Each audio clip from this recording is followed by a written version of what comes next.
Good morning guys! Teacher A here and welcome to Gurong Pinoy sa Amerika. So for today, ang pag-aaralan natin ay pang grade 9 Math week 1 which is about 6 trigonometric ratios. So paano natin kukunin yung ratio ng side ng triangle given ang angle? So bago tayo magpunta sa ating 6 trigonometric ratios, i-review muna natin yung right triangle. Kasi ang lesson natin today ay i-apply lang natin sa any right triangles. So, paano yon? Okay, so meron tayo ditong right triangle A, B, and C. Simulan muna natin sa angles. Etong may square na to, that means etong ating 90-degree angle or ang ating right angle. And then, itong dalawang angles na natitira, sila yung mga reference angles natin. Depende sa given. Kung ang given ay nasa taas, therefore, ito ang ating reference angle. Kung nasa baba, ito naman yung ating reference angle. And then, yung mga sides, always, kung nasaan si right angle, katapat niya si hypotenuse. So, si letter B, small b, that is our hypotenuse. Tandaan nyo na ang ating hypotenuse, ito yung longest side. Okay? And then, itong side na to, halimbawa, ito ang ating angle, ito ang kanyang opposite side. Si A na maliit, si A ang opposite ni point A. Ito yung ating opposite. And then, ito naman ang ating, ito naman ang ating adjacent. Katapat ni C. C, small letter C, adjacent side. Again, this is in relation kung ang ating angle ay si angle A. So, si angle A, ang katapat niya ay si side A. From the word itself, katapat, opposite niya, katapat niya. Adjacent, katabi niya ay ito. Now, kung si C naman, kung si C ang ating reference angle, si small c, ito ang kanyang katapat, therefore, ito yung kanyang opposite. And then, since ito ang katabi niya, ito yung angle natin, ito yung katabi niya, therefore, ito ang kanyang adjacent. Okay? So, si hypotenuse, kahit na anong mangyari, hindi siya magbabago. Pero si adjacent, tsaka si opposite, pwede siyang magkabaligtad. Again, depende kung nasaan ang ating reference angle. Okay? So, this time, aralin naman natin yung 6 trigonometric functions. Okay? So, meron tayong 3 basic functions. Ito yung sine, cosine, and tangent. And then, yung other 3, yung cotangent, secant, and cosecant, yun yung mga kabaligtaran lang nitong tatlo. So, lagyan natin ng line there. Okay?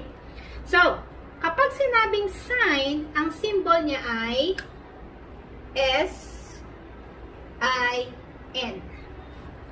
So, yung tatlong letters, nauunang letters, yung first 3 letters.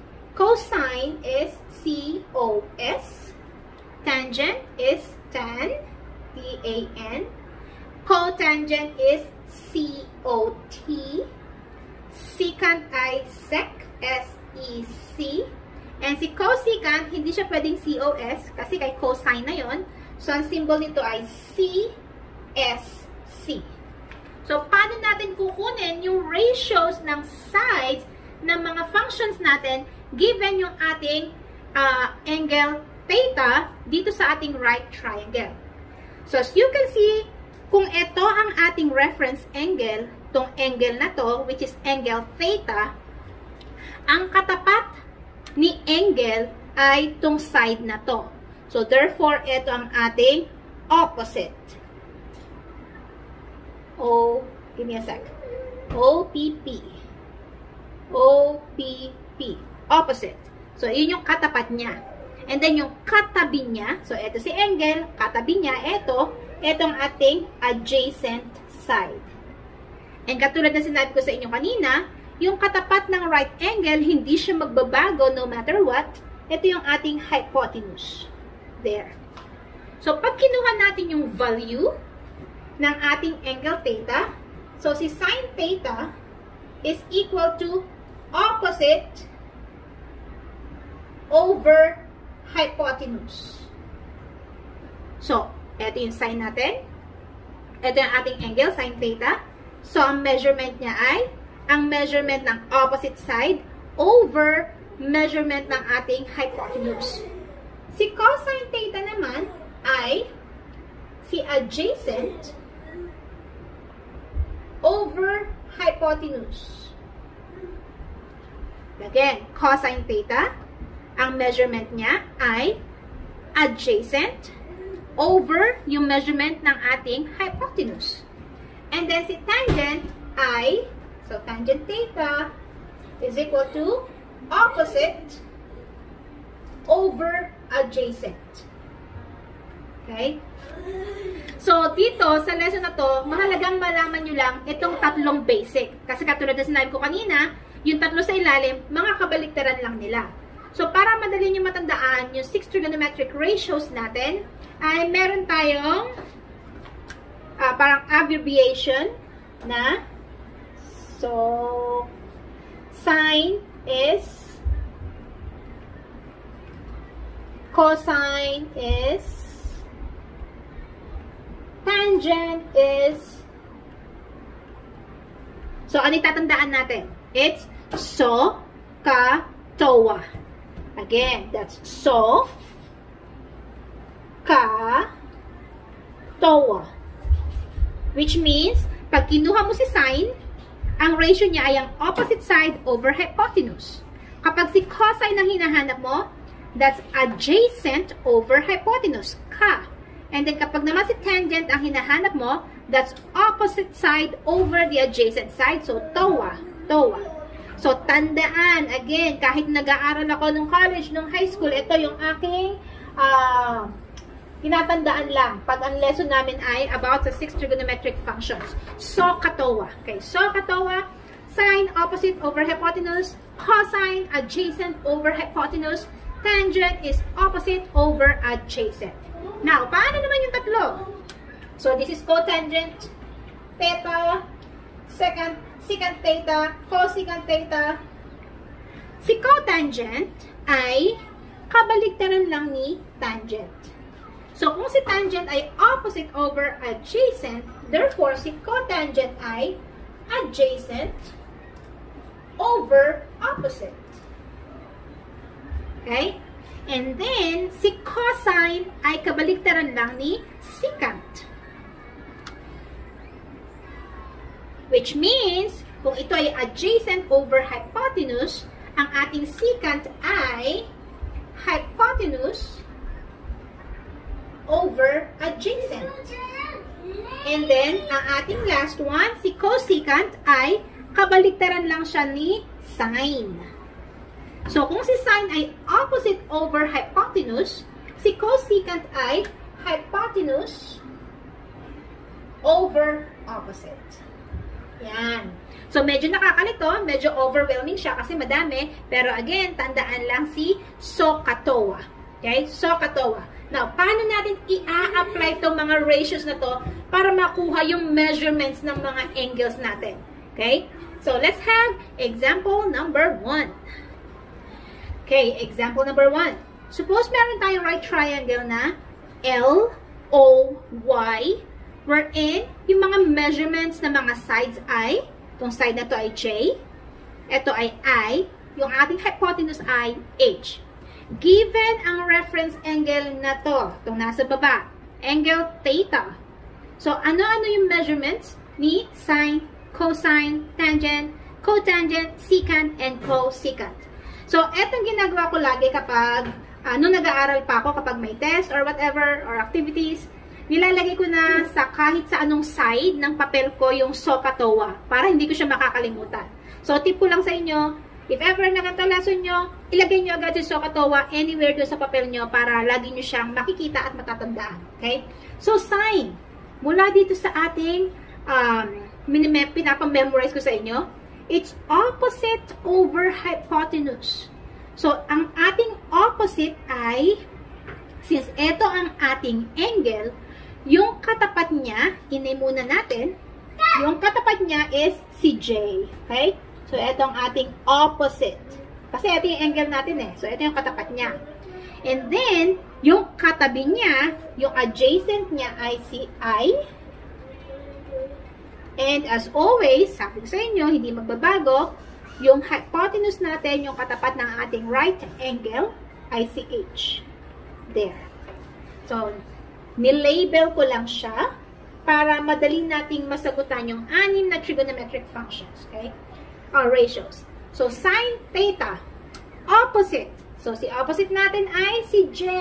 So, it's J over hypotenuse. Anong letter? That's H.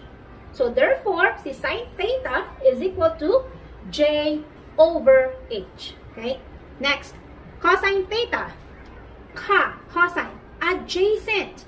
So, sino yung adjacent natin? That's I over H, which is hypotenuse. That's letter H.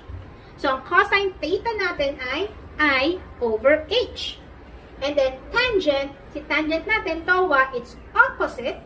So, again, ang opposite natin ay si J over adjacent. Ang ating adjacent ay si I. So, therefore, si tangent theta ay J over I. So, pag nakuha nyo na yung 3 basic trigonometric ratios, madali na yung kabaligtaran nila. So, si tangent, kabaligtaran ay si cotangent. Theta, si cosine ay si secant. Theta, si sine, ang kabaligtaran ay si cosecant. Theta. So, this is J over H. Therefore, ang ating cosecant theta ay H over J, which is ang ating hypotenuse over opposite. So, hypotenuse over opposite. Si K, this is I over H, baligtarin nyo lang. H over I. I-double check natin kung tama. Adjacent, pabaliktad pala. Hypotenuse. So, hypotenuse ay H over adjacent, which is I. Si tangent ay J over I. Kabaligtaran, si cotangent, that's baligtarin, I over J. I-check natin. TOA, so pabaligtad naman siya, adjacent naman siya, which is I, over opposite, which is J. So, ganun lang siya kasimple. This time, lagyan natin ng real measurements, which means numbers, yung ating triangle.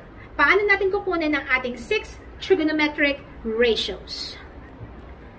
Okay, this time, given ang ating right triangle, JHO, wherein ang ating reference angle, ang ating angle beta.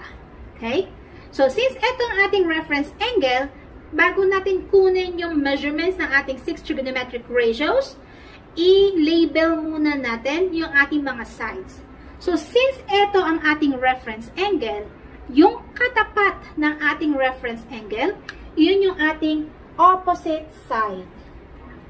So, katapat is opposite. Katabi, so ito yung ating angle, ito lang ang katabi niya. So, therefore, si 10 ang ating adjacent.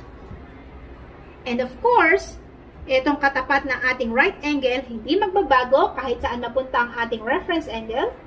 Yun yung ating hypotenuse. There. So, hypotenuse is 12, adjacent is 10, and opposite side is 8.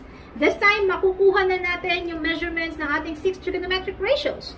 Starting with sin beta. So, sin. So, ito ulit. Hindi ko tinanggal yung SOHCAHTOA ko dito. It's opposite over hypotenuse. So, ang opposite natin ay 8 over hypotenuse ay 12. So, i-simplify natin. I-reduce natin sa lowest term. 8 and 12 can be divided by 4. So, 8 divided by 4 ay 2. And then si 12 divided by 4 ay 3. So, therefore, ang measurement or ang value ng ating sin beta ay 2/3. Next, cosine beta. Ka. It's adjacent over hypotenuse. Ano ba yung measurement ng adjacent side? That's 10. Over hypotenuse ay 12.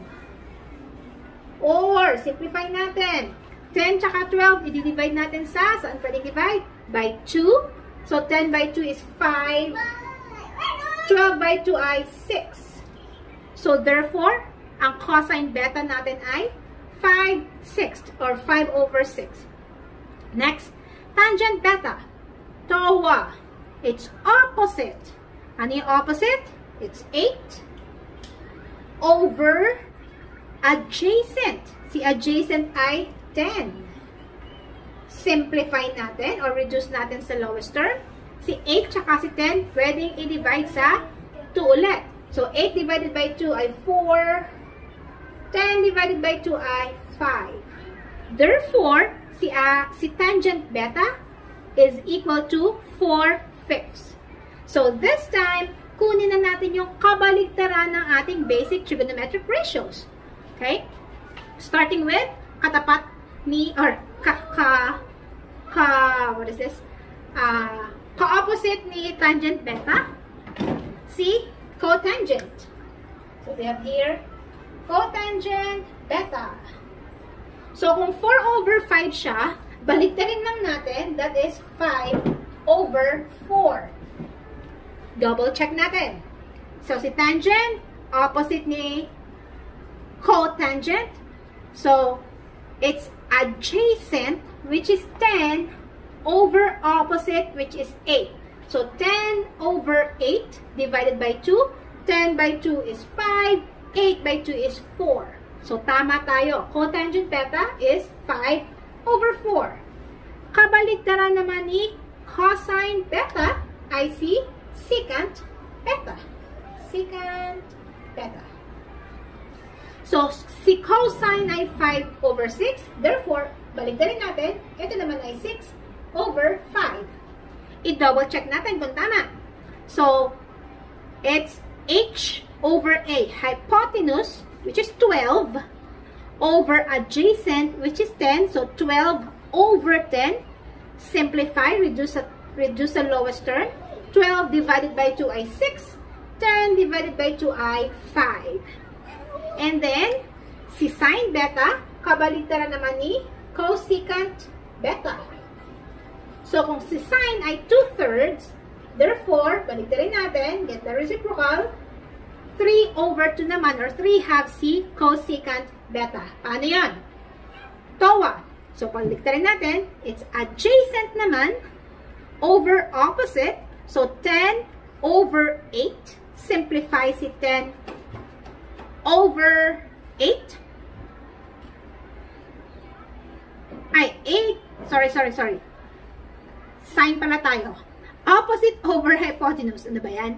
So, si opposite ay 8. Over 12, it's sine. Baliktarin natin. So, it's 12 over 8.